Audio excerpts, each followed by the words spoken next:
Alright, you know what I absolutely hate is when a YouTube video starts with someone going like, "Hey guys, what's up?" Like, you can't respond to it, you know?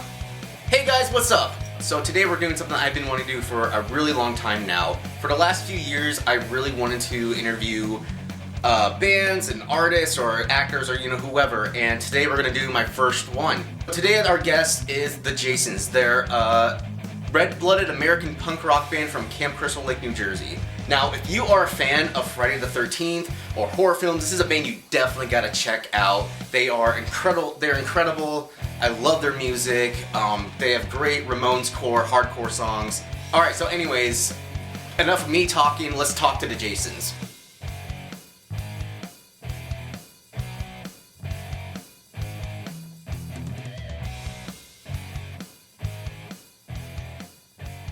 Yo, Yo, how's it going, man? not too bad. How are you? Good. How's our audio? I can hear you perfectly well. Amazing. Is the video on? I think you got Boom. the video. Oh, right. Yeah, let's get that. There we go. Oh my gosh. Hey guys, what's up? Here we go. Dude, guys, thank you so much for doing this. That's super cool of you. Yeah, man. Yeah.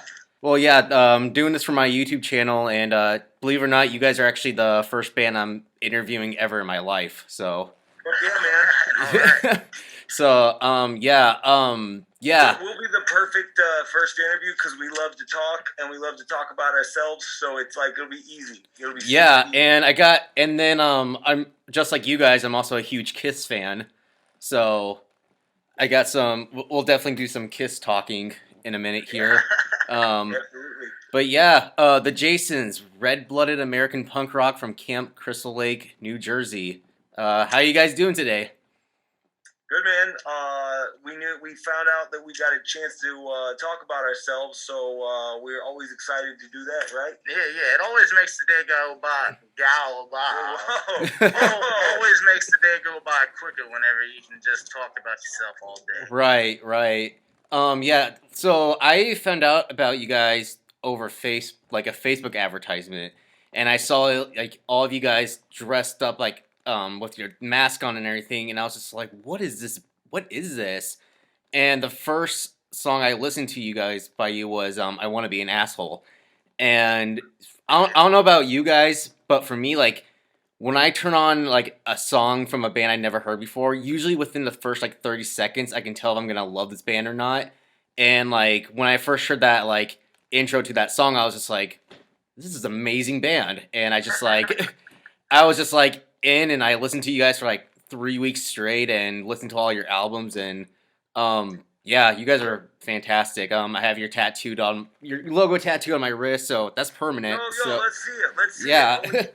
Sorry, I had to put on my leather jacket to dress for the occasion. Of course. Yeah, appropriate. But yeah, right there. Holy Yeah. fuck. Right, Yeah, I got you that's guys right under the Misfits. Amazing. Yo. That one's okay, but the other one's much better. Yeah. You're proof that Facebook advertising works, man. We did that for a little while, and we were like, usually we'll do it like if we release a record, we're like, yeah, let's throw $20 at Facebook and see what they can do. Right. Amazing that it did bring somebody who ended up fucking being one of our Jason's people for a while. So that's cool, man. Yeah, and There's always that fear too with whenever you pay for advertising. It's like, are you reaching real people? You know, with like Right. the click farms that are out there and shit. It's like we want everything to be as authentic as possible when it comes to likes and views and all that. But you know, if we can, that's why we do. Like, we usually advertise like when a new music video comes out or something like that, just to kind of get a little bit more traction. yeah. Because like the click farms and all that might give you more Facebook likes or something like that, but they're not going to actually follow the link to the YouTube video. Yeah. So that was kind of my mentality behind stuff like that, you know, just to kind of get the real ones between all the bots and all that. Yeah, well, it worked, and you got a permanent fan for life now, so But yeah. it worked. Yeah, It was worth that $20. Yo, and when I saw your name, like I recognize your name from our merch store, and so it's like 100% like proof right there that $20 came right back to us. Actually, you know what I mean? Like, it's Right, amazing. yeah, absolutely. So yeah, I'm just curious, how did this like start, like this band? Like who idea was it to be like, let's do some great punk rock Ramones core music and just all dress up as a different Jason? It was so it was kind of like there was originally the idea of the Jasons that like popped up. Not a lot of people even know this one, I would say, but like, so there was originally an idea for the Jasons that the band kind of started moving forward with me and some other people, and then that kind of fell apart before any music really got out. And I carried that around. Like, it really just came from sitting around going, you know, it'd be fucking cool looking. Fucking, if the Ramones wore hockey masks, that's a cool image, you know, the leather jackets with the Right. hockey mask. And so it was like one of this like project that like happened, and then it broke up before anything came out, and I just carried that around for like 5 years, all those songs. Um, and then like, I don't know, man, it was almost I met 3D, and it was one of those deals where you're like, man, that guy's cool. I want to find something that I can do with this dude to like, you know, hang out more Right. and like, you know, make music. And so that idea had just been floating around in my head. And I really just kind of messaged him, and I was like, do you want to jam and like fill in with me and this other guy who ended up being Jason X, who was like in and gone. But when we started working together, it was like, oh, this is the dude that I wish I had met 5 years ago, because we kind of shared the same vision and stuff. So there was a Jason's prior to like this Jason's. It was, but it was a lot different. Like, the drummer was gonna wear a Crystal Lake Letterman sweater, and it was just a little bit different.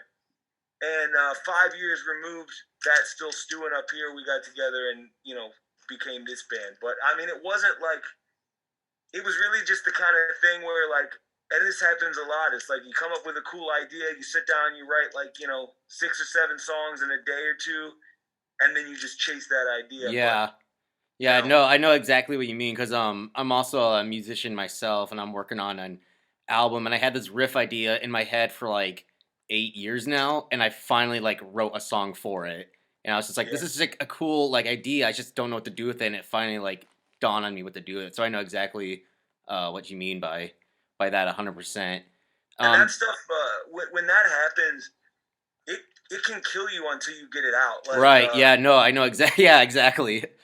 yeah. There was the thing. So the thing that, another peek behind the curtain, the thing that broke up the other band. This makes me sound like a douchebag. A girl came in the mix, right? And I ended up with this girl, and every time we would fight, all I could think of was, "Fuck! I should have kept the Jasons going. This shit isn't worth it. I should have kept the Jasons going."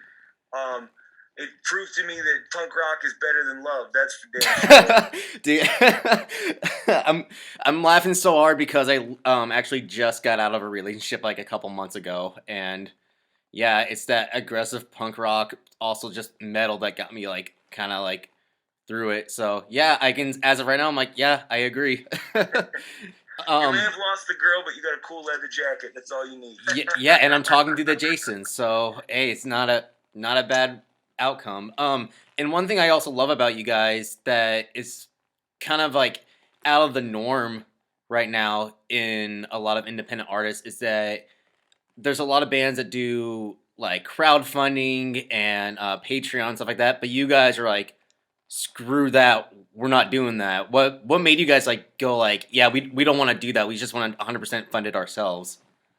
Michael Graves.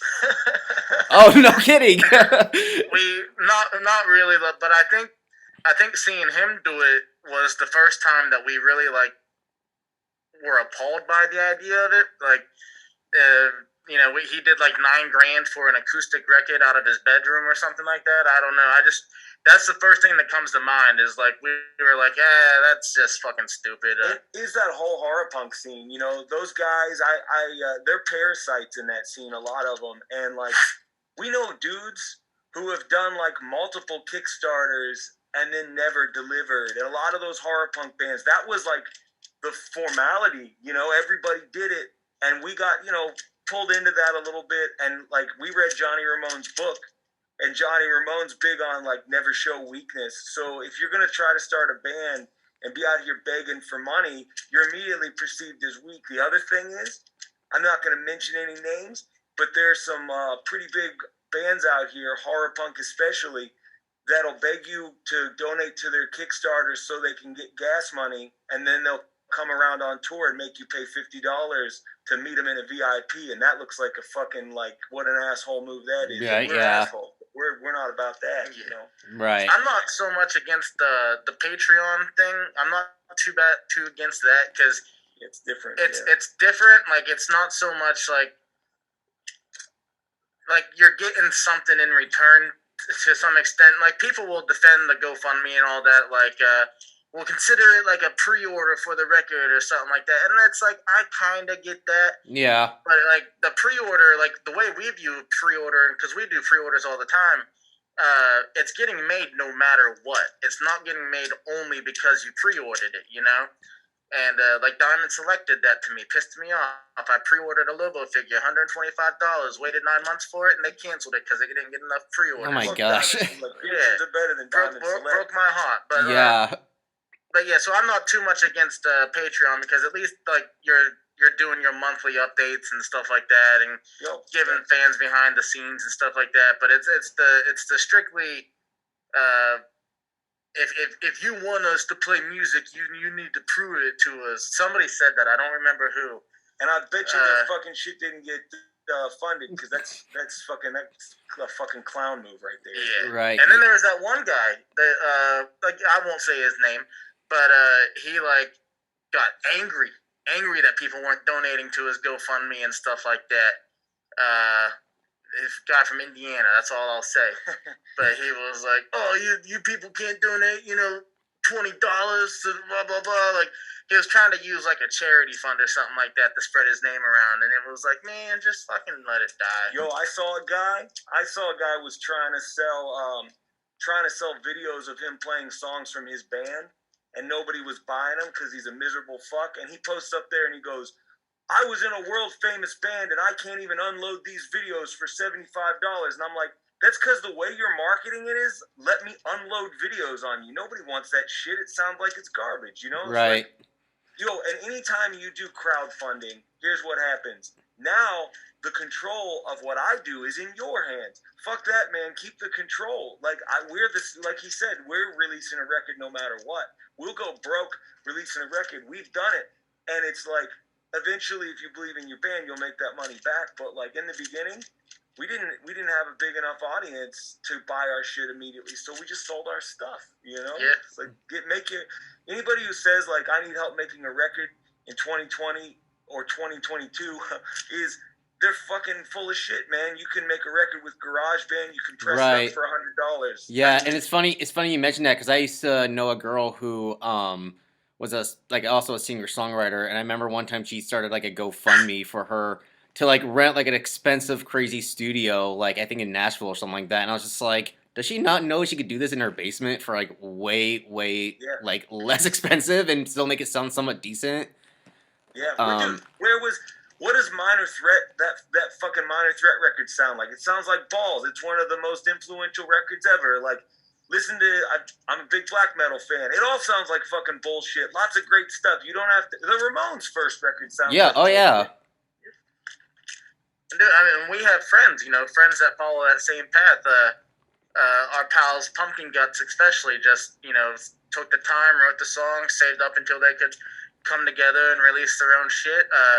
Our buddy John Galvin and Kelsey Baggrammer, we watched him buy his first guitar and write a song the next day, and here we are 8 years later, his band finally has a full release out, Yeah, so totally. you can do it. Times are tough, money's hard, like he said earlier. We've been blessed in a lot of parts in our life. We've gotten very lucky, but that doesn't take away the fact that we've also, for the first couple of years, it was every paycheck, here's $50, here's $100, here's what do we do now? Drive 9 hours, don't get paid anything, put it all into gas, stop at Sheetz and get some hot dogs or McDonald's for a McDouble, so it's a struggle. It's hard, but like you can do it. I believe in you. Everyone can do it. If we did it, you can. Awesome. So yeah, speaking of music and stuff like that, I know your latest release was the Jarvis House, and then also Unhappy Campers with the Queers. How were you guys fans of the Queers before you guys did that, and how did that all kind of come about? Yeah, I'm definitely, man. I mean, the Jasons is built on like I guess people call it like the Lookout Records sound, Screeching Weasel, the Queers, stuff like that. So I mean, we're always big fans of the Queers. And in the beginning, when we were working on Get Fucked, we had a discussion driving like back from the studio where we were like, man, we want to get in front of Wait, like the studio, forget, fuck, it was your kitchen. no. It must have been where were we driving back from? Anyway, we came up. Oh, no. We were driving to somewhere. Okay. We were driving to somewhere. We had just left your house. That's and true. We were passing the cow field. Yeah, that's right. Because the studio was the fucking kitchen. Yeah. So forget fuck. So anyway, yeah, we were like, we want this record like to get us in front of like fuck horror punk. That was at the point when we were like, we don't want any more of that. We want to play for people like who listen to the Dwarves and the Queers, and so the Queers were specifically mentioned. And just to cut in real quick, that was the Queers was one of the first bands that he sent me. I've never been shy away from the fact that like punk rock was kind of new to me to a degree whenever we first met. Like I was raised on like top 40 and all that. I come from the middle of nowhere. I didn't really have opportunities to find bands outside of what I knew. So like I knew like shitty bands like Blink 182 and Rancid and Misfits and more of the poppier punk stuff that gets played on the radio, Right. like Green Day and Sum 41 and shit. and some of those bands are great. Oh yeah, for sure. I'm not shitting on all of them. Yeah. But yeah, that was whenever he messaged me. He was like, "You want to wear a hockey mask and Converse and play songs?" And I was like, "Yeah." He was like, "This is what we're gonna sound like," and he sent me the Riverdales and the Queers, and I listened to those two fucking albums for solid. Nothing came out of my CD player for like fucking 2 years. Yeah. So it really, I guess, like I didn't even remember that, but like, yeah, I mean, like, so us getting to play with them was a big deal. Us becoming friends with Joe was a big deal. Recording with them, all that stuff, and like, I guess it all is culminating in the tour that we're doing with them and the Dwarves. Because when we specifically said, like, when Get Fucked came out, Queers and the Dwarves, man, that's the mix. And it's cool how we got there. And really, we got there because he called Joe Queer an old bastard. That's how we got there. It's also pretty funny too, because in a weird twist of things, so yeah, like we opened for the Queers in Morgantown, and that's kind of we started to chat Joe up, and we didn't really talk to him all that much. He took a photo with us, and then was that the first time he was like, "I like your guys' sound, let me record you," Yeah. because I got his phone number somehow, and then we would just talk, and every time they played Pittsburgh, I go up and see him. But then we finally got to play with them again with the Dickies in Philadelphia, and that's where we really like became friends. Where he's talking about, I was walking past and I saw Joe talking to a bunch of fans, and I was like, "Joe Queer, you old bastard," or something like that, and like that just kind of solidified it because he turned around and he was like, "Hey, fucking 3D," So it's like could have got mad, but instead we became friends, and so then that led to us recording. And at his house, he talked about, he was like, you guys need like a big tour. And we're like, yeah, we'd love to tour with you. And he was like, nah, you should tour with the Dwarves. And we're like, oh, okay. It was just really weird. Like it almost sounded like he didn't want to tour with us, or he felt we would do better with them. But yeah, so we recorded with him. We still keep in contact. And then he was like, no, you guys should go on tour with us. And we're like, okay, cool. So we finally get the tour with the Queers, and then COVID canceled it. And then, a year later, the promoter reaches out and goes, are you guys still good for the Queers and the Dwarves tour? And we're like, oh, we were unaware of the Queers and the Dwarves. So fucking, but we were like, yeah, we'll play it, Right, yeah. Yeah, I think, and speaking of your music and stuff, I think one of the things that destroyed my brain the most was your guys' album Get Sued. Because I remember when I listened to you guys on Spotify and I saw the album cover and it said Get Sued, and I was just like, well, what is this? And I saw like all the mashup song titles, and then like listening to a Ramones song with Misfits lyrics, like I'm gonna be honest, like I haven't listened to the full album because I'm just like I can't do this. Like it messes my I just gotta know whose like bright idea was that was like, hey, let's just take these two big influential punk bands and put them together. Yo, almost like most things in this band, like it's never like ideas like that wasn't super strategized. What happened was, and you can see a video. There's like an actual video record of the show, but like we got offered to play a Misfits tribute show, and we didn't practice. So the night before, we were like, well, we either cancel or we figure something out. And we were like, well, we kind of know Ramones music more.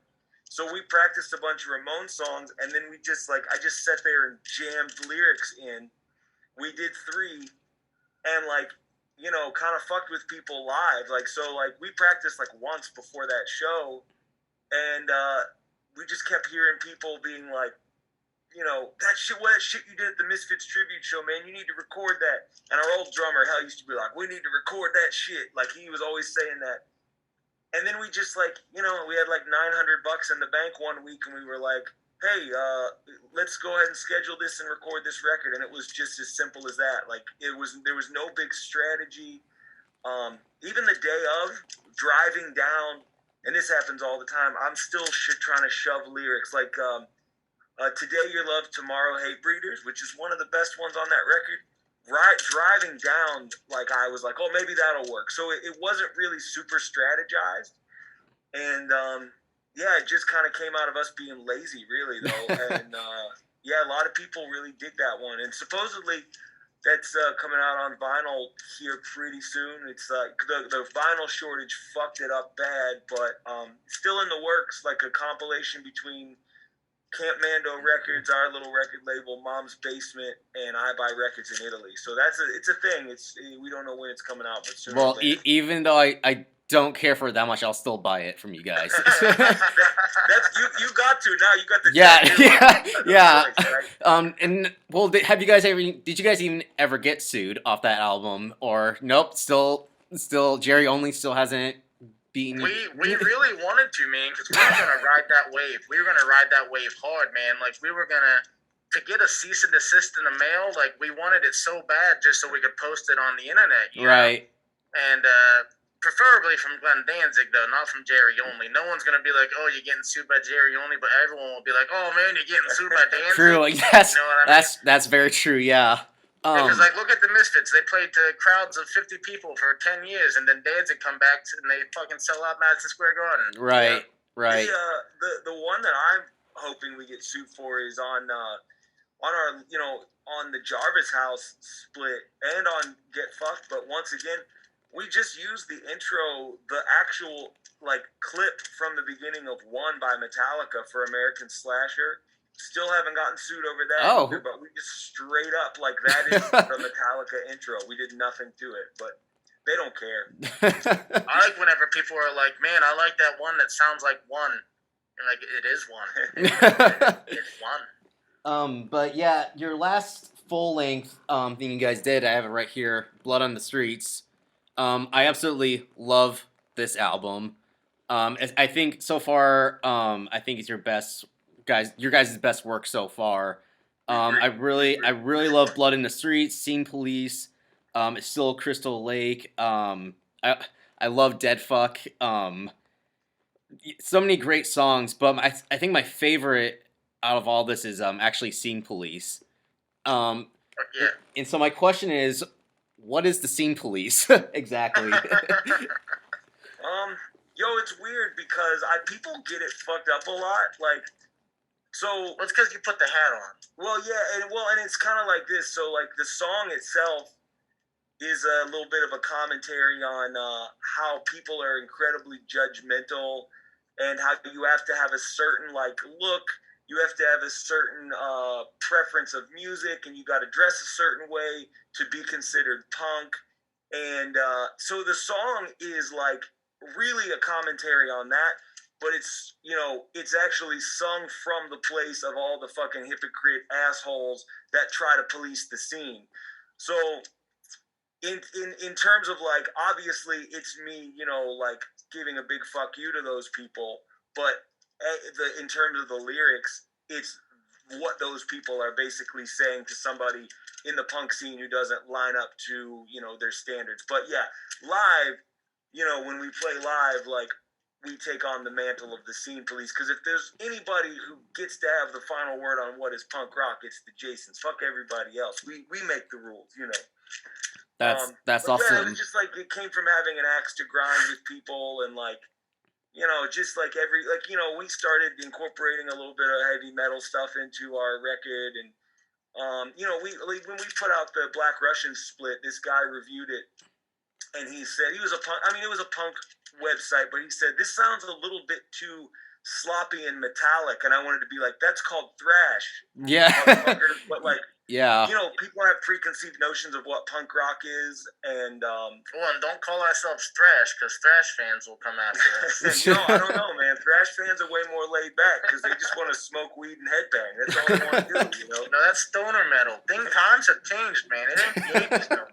Yo, then that's what's wrong with the fucking world. Yeah, right now. no, I've always like assumed, just from listening to it over and over again, that it was like there was some punk message about that, and kind of like that's what I kind of like thought maybe it was about. So I'm glad I actually have confrontation. But no, I've had people, because I do consider myself like a punk rocker, and I've done stuff and people would be like, that's not punk rock, and I'm just like, screw you. like Yeah, fuck those people. yeah. That goes back to the story of Joey Ramone driving a Cadillac. You know, it's not very punk rock to drive a Cadillac, and if I'm driving it, then it's punk rock. Yeah. But yeah, so I just want to know, music wise, what's next for you guys? Polka. Awesome. Now, we have like a 10-year plan that we can't go too far into detail about, because then it'll ruin the next 10 years, you know? Right. But, you know, we haven't really started it yet, but we've been talking about doing a live album for the past couple years. And we're still in the writing process of a next album. So we got a lot of stuff planned. We just got to get our grooves together and find our footing to move forward with the songwriting and getting stuff together and like figuring out where exactly we're going with it. We're definitely going to continue that path of adding a little bit more of a metal sound into it, but still sticking to that Ramones core simplicity, kind of like we did with Blood in the Streets, not reverting all the way back to Get Fucked, but like with us, we felt that was like the perfect combo of like keeping to the Ramones, but still going with our inspirations and Kiss and Twisted Sister and Quiet Riot and all of those guys that we've ripped off in one way or another. And so just kind of keeping with the tone of the new image and the new sound and stuff like that. He's got some killer songs working on. I got one song I'm working on, because that's all I do. That's all he ever gets, one 3D song. And it's like your Dee Dee song. That's right. And you know, and I think like for the next record, I'm excited because like really the process of making a record like Blood in the Streets, you always got to figure out what your axe is to grind.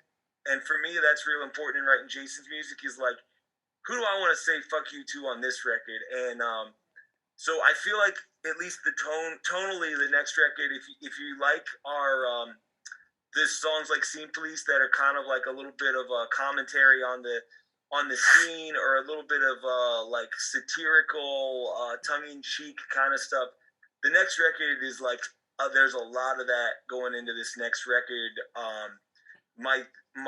Personally, my scorn is targeted in one very specific place on the next record. We've said that the title's going to be called Satan Cells. Oh, okay. So, we've said that before. I don't know how many people pay attention, but yeah, it's going to be. It was originally going to be called Nights in Satan's Service as a reference to Kiss. Yeah. But that's a song name now, that's right? a song name now, yeah. And the record is called Satan Cells. And the reason it's called Satan Cells, I kept saying Nights in Satan's Service, and we had a song called Satan Cells. But whenever I would talk to 3D, he would say, yeah, when Satan Cells comes out. And I realized I was like, Satan Cells must be a more catchy title, because that's what he remembers. Well, and I think did it start with, I made a badass poster or a t-shirt design that we haven't released yet. Is that where the first time Satan Cells came from, or did... We have Satan Cells, and then I did So the artwork. we talked about Knights in Saint Service. Then you made that, and we were like, "Ooh, we got to put more $signs on it." Now we're giving away too much. Yeah. But yeah, it's So I mean, like, the idea of like what's popular right now, fucking Blackcraft cult, and everybody trying to be a witchy. Oh, I'm a witch. Look at me. I'm a mom, and I'm a witch. Fuck off. So we're gonna tell those people to go fuck you, and also make money doing it. Boom. Yep. Coming for that fucking midnight. You know what? Right? That might be the perfect album for me because that's how my last relationship kind of was. Like that's who she kind of was. So I'm like, all right, so cool. Like that's great. Yeah, I love. Hey, yo, the good news is, if your last relationship was a Blackcraft cult lady, she's not going to be casting any spells on you because they're all fake ass, not real witches for sure. Yeah. It's gonna be fun to see people's reactions to that too. Because like we're also poking fun at ourselves, right? Yeah. Pentagrams on my epaulets and all that stuff. We listen to scary satanic music and all that. Yeah. So it's funny. It's gonna see, because you know how people are. You react first. Don't find any answers. Don't ask any questions. Immediately react. Everyone gets scared. Everyone get mad. And so we might lose a couple friends, but oh well. Well, I'm full support of that. So, speaking kind of going back to the Knights in Saint Service Kiss thing, you guys obviously are huge Kiss fans, and so am I. But you guys actually, because I've watched probably every single video you guys put on YouTube, you guys actually prefer the '80s era of Kiss more than like the '70s, don't you? To a degree. It comes and goes. Like, especially for me, it kind of comes in waves. Like right now, I'm back on a '70s kick, man. Like, I threw Love Gun on one day, and like it just kind of hit me again. Like it was like, oh fuck, I haven't listened to this record because I've just been listening to fucking Crazy Nights, Revenge, and Asylum. And then, like, one day I just got Love Gun stuck in my head, and I forgot how great that album is. And then in turn, Rock and Roll Over, so fucking good. Yeah. So it's definitely, we're a full catalog Kiss fans, except for Carnival of Souls. We all agree that's a total shitbag. I'll admit, I kind of actually enjoy that album a little bit, not going to lie. No, there's always, at least somebody does. At least somebody does. Yeah. I like one song. I do remember getting that album for Christmas and being like really excited about it, and I started listening to it and I was just like, what is this? Like, but as I gotten older and became more of a musician myself and stuff, I've learned to appreciate it more and kind of understand what they were going for. But still, yeah, I agree though, it is their worst album. Yeah. And that's 100% Gene Simmons' fault because he felt that they needed a record that was heavier than Revenge, and so he, like, Bruce Kulick wrote pretty much that entire album by himself, and like it's got technically heavier riffs, but like they were heavy for the time, which was grunge. Yeah. It's a Kiss grunge record, and it's just like we didn't need that. We don't. Right. Yeah, and that's what's beautiful about Kiss, though. Like, I mean, I gorged myself on Makeup Kiss when I was a little kid.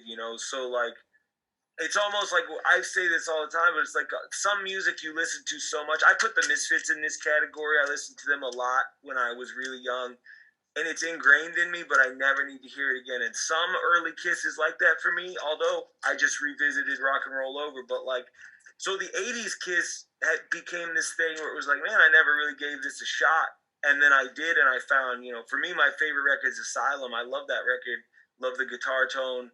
And I think if we're taking anything from Kiss and putting it into the Jasons, it's that 80s era Kiss a little bit more, But I mean, this band wouldn't exist if it wasn't for the fact that Kiss was my first band and his first love. I don't know if it's the first band you heard, but like the bands that we both fell in love with was Kiss. That's why we're here in these masks. Right. No, I'm kind of in the same boat because like when I was like in 4th grade, that's when like I started taking a little more ownership of my music, and it was actually my mom bought me a Kiss Greatest Hits CD. And I remember hearing Detroit Rock City, and it blew my mind. But I also was going to a private school, and I was hearing people being like, "Oh, Kiss, that's an evil band," and stuff like that. And I was just like, am I not supposed to like this? But then I was just kind of like, I think that's when my punk likeness started to come out, because then I was just like, man, screw it, I don't care, like, Yeah. whatever. But yeah, Kiss was definitely one of my first like bands. I was just like, this hits different. Like, When yeah, I heard Kiss for the first time, when I saw Kiss for the first time, it was like that was the first really overtly theatrical band that I had ever seen that really had that like superhero look, and it was almost like for me like nothing ever lived up to that. Nothing else in the vicinity, you know, Guns N' Roses, whatever, like they don't look like that, and so I'm incredibly biased if I see a band that I like their look. I'm more likely to check them out. If I see a band that's wearing flip flops on stage, I'm not going to listen to them. Kiss set the standard too high for me on right, that shit. Like, you know, even when Kiss was trying to be Bon Jovi, they were Bon Jovi as fuck. Paul Stanley's wearing a goddamn thong on his fucking G-string on the back cover of Crazy Nights. They went hard no matter what they did. Revenge, covered in leather. That's why the cover of Blood in the Streets. You know, Asylum, like Dayglow. Yeah, right. They went hard, man. Yeah, totally.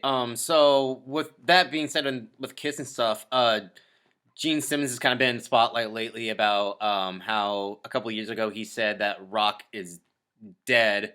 I just want to know, like, 'cause since you guys are big Kiss fans and all, like, how do you guys feel like rock is dead, or do you think it's just more of like it's out there, you got to go find it now? It's not in the mainstream. So did you ever look up that interview and read the full statement that he said? Yeah. Oh yeah. Anything that Gene Simmons says is controversial. I'm always like, hold the phone. Let me actually research this. But yeah, I did.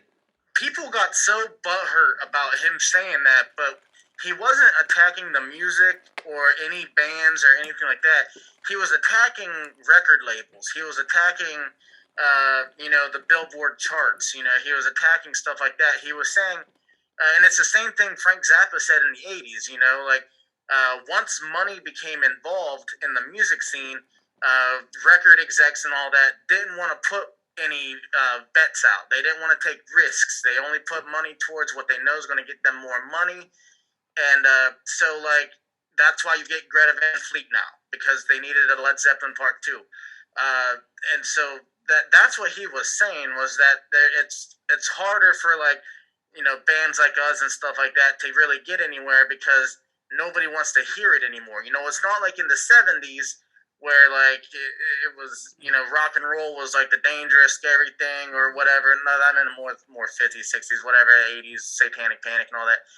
But, like, nowadays, it's a flooded market just like anything, and people don't want to hear, you know, AC/DC as much as they want to hear Little Yachty and stuff like that. Right.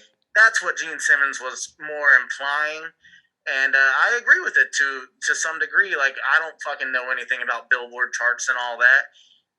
But, you know, you're not seeing bands like Kiss on there anymore. You know, no, I think maybe Slipknot and Ghost are probably the most, like, in the mainstream, if anything. Yeah. But no, I agree with, no, I kind of agreed with that as well, especially with what people consider like popular music now. There's like, there's a certain formula they follow that's just, I feel like people don't want to be like as challenged as maybe back in the 70s when Kiss came on. And one of the reasons why I got interested in you guys and I gave you guys a chance, because I saw your guys' look and I was just like, that looks amazing. Like, I need to check these guys out. Like, it was like that, I guess you would call it gimmick, kind of like that Kiss had. But it got you a fan, and I love the music, so it worked. Yeah, and we're fully 100% aware, like, that, like, without this gimmick, we wouldn't be where we are. I personally, it's like, I think our music's fucking awesome. I really swear to God when I say this, I truly believe Blood in the Streets is the best punk rock record that came out that year. It was better than Teenage Bottle Rocket. It was better than any of that stuff. But do I think that people would have noticed it that year if we weren't the Jasons? No, I don't. I'm not deluded enough to think that, but I'll tell you, like, we're just as proud of the fact that we've been able to follow the Kiss sort of angle and like market ourselves in this way. And I'm marketing a term we're not super comfortable with, but in other words, like we know how to make ourselves look fucking cool enough that people want to check us out. And that's something that's very important in starting a band. There are plenty of great bands that we know, but they just look like a bunch of dudes that showed up in different cars and nobody gives a fuck about them. I can name a million that are great, but it's part of the experience of starting a band. You know, there's a reason you mentioned the two metal bands that are up on Billboard. It's fucking Ghost and Slipknot. What do those guys got in common? It's not their sound, man. Everybody's got a look. They Right. all look fucking cool. You're fighting against right now, like in terms of getting on the Billboard. If your band is not on like fucking a streamer's, like if he's not playing it on his stream, or you're not in like Fortnite with your custom emotes, you're always fucking working like uphill. So a band that has good music, Slipknot, Ghost, put them in that category. They need the extra edge, and you know, I think it's like it's the image. Kiss had the formula right, man. If you look like a fucking dork, nobody wants to listen to your music. Right. Right. And going back to a little bit of the Kiss thing, they announced like right before COVID hit the end of the road tour, and Paul Stanley has been saying how he thinks Kiss could go on without Gene and Paul, and they would still be doing tours and stuff. Do you guys think anyone can really replace someone like Gene and Paul? And so, like, does anyone come to mind? Do you think could on the vocal challenges that Paul had and like the stage presence of Gene and stuff? Well, I mean, they can just lip sync now because apparently that's okay. I've heard Paul say that, and I think that's a way of him trying to humble himself because I think he really does think that he is like a gift from God. You know, like he has a grace that's been upon us, and I love him to death. But like it's the truth. You know, you've heard it from other musicians on stage and all that. They've talked about running into Paul Stanley and like hanging out with multiple musicians and everyone being cool and down to earth. And then the one guy was like, that all Paul did was talk about Paul. He didn't engage in conversation unless it was about him. And but in turn, that's his personality. That's what comes out on stage. And then I read recently that he was actually really shy at first and like was jealous that Gene was getting all the attention, and that's why he upped it up even more on stage and stuff. But no, it's weird enough not having Ace and Peter. Like I like Tommy and Eric. I'm not anti Tommy and Eric. Oh, neither am I. No, they're great. Yeah, but to have four people, like then you're why not just go see our friends band Kiss Alike from Texas? You know they're a Kiss cover band, right? Or why not just go see there's that one in Vegas that's real big, and then there's that one based out of Columbus, I think. Like, there's a million Kiss tribute bands. Right. So just go see them. Why would you want to see the Kiss endorsed tribute band or something like that? You know, it's without Paul and Gene, it's pointless. Right. And and when I heard Paul say that, I was like, I can't see myself buying a ticket to a Kiss show and not have Gene and Paul there, nor buy an album and be like, I'm not gonna buy it, nor do I want to listen to it, because, you know... Well, I mean, some of their biggest records barely have them on it. Very true. Very true. I think they true. like to, imagine what they've created as being larger than... They want it to be the biggest band in the world, and so I think for them it's also, like he was saying, we know that dudes are egomaniacs. Gene's an open egomaniac, Paul's a closed door egomaniac, but... I think they like to think that they've created something so grand that it can now continue on forever. And, in so many ways, though, I think, like, when they're not writing the songs anymore, at least having their little spin on it, like, it's going to be hard, man. And let's face it, too, I've been on the Kiss cruise. We've been to a million Kiss shows. Young people don't give a fuck about Kiss, dude. It's old dudes. It's khaki shorts. It's New Balance sneakers. Like, I'm 40 and I'm the youngest dude on the Kiss cruise. So, for that band to continue on forever, motherfuckers got to start living longer. Because there just aren't a lot of super young kids. Not like us. Like, I discovered Kiss when I was 8. And it blew my mind. And all the kids throughout my, going to high school, everybody thought Kiss was cool, man. I remember when Kiss was on Arsenio Hall, it was like the biggest thing in the world. That shit's not happening anymore, Right. man. Right. It's interesting. I mean, like last Monday, I went and saw Alice Cooper, and I was surprised about the age range in that show because there were very few people my age, but yeah, like you said, like a lot of older older people there. But yeah, and then just one thing I want to talk about because I've always been curious about this. What kind of defines punk rock for you guys, and what made you go like, yes, this is who I am. This is what I associate myself with. I don't think neither of us, neither of us walk around calling ourselves punks. At least I know, like maybe when you were younger, that was the thing that you did. But like nowadays, we don't. It's not a title that like we don't walk around like, oh, we're so punk rock, or we play punk rock, this and that. Like we play punk rock, but like this for us, punk rock, like it's kind of like way back. Joey said it was about expressing yourself and being an individual. And like, yeah, he wrote political songs and all that, but it wasn't until bands like Black Flag, or I don't know if Black Flag is a good example, but the more political stuff came later. So like, it's not political to us. It's not like a attitude to us. Like the best way to explain, like, and I'm not really speaking for both of us. This is really from my standpoint is, because you can like punk rock music without living life like Dee Dee Ramone and Sid Vicious, Right. and you can live your life like people like in the Descendants. They all have good lives and big houses. So the idea of what punk is now is not the same as it was in early 2000s. It's not which was not the same that it was in the 90s, which isn't the same that it was in the 80s. It's a revolving door of whatever the new mentality is. It's just like every other scene. It's just like every other crowd of people. You're going to be told what you are supposed to be, punk rock, and it's just not to use this term like in the dorky Facebook way, but like we're all sheep to some degree, and we're gonna conform to the herd that we hang out with, and so that's, to me, it's nothing. It's not there's no real answer to what punk is. For me, getting into punk, the reason I went in the direction of punk rock was because it was accessible. Like, I'm not a great guitar player. I can write good hooks, and I can write a nice skeleton of a song, and I've improved over the years, of course, but like, I'm still not a great guitar player. So when I'm listening to, if I'm listening to Iron Maiden, that feels, especially when I started playing music, that felt unattainable. So that's metal. I love metal. I'm a huge metalhead. But that was unattainable when I started. And then I saw this band called Some Velvet Sidewalk on a documentary about grunge called Hype.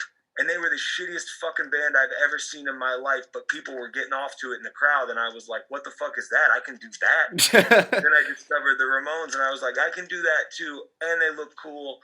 So for me, punk is like a musical style, and I'm with 3D, like, I'm straight edge. I never put X's on my hands. I don't really listen to much straight edge music. So it's like one of those things where, like, are you talking about the culture, or are you talking about a way to describe something? And like, so in terms of punk rock music, which we most certainly play, we're most certainly a punk rock band, but like, it meant like, oh yeah, you know what? Like, you can make great songs without being a virtuoso. So that's where it came from for me. Like he said, musical style, yes, but like, I see all these fucking sad old men on the internet being like, in my day, punk rock used to mean this. Well, fuck your day. Like, just because that's what you were when you claimed to be a punk doesn't mean you're a punk.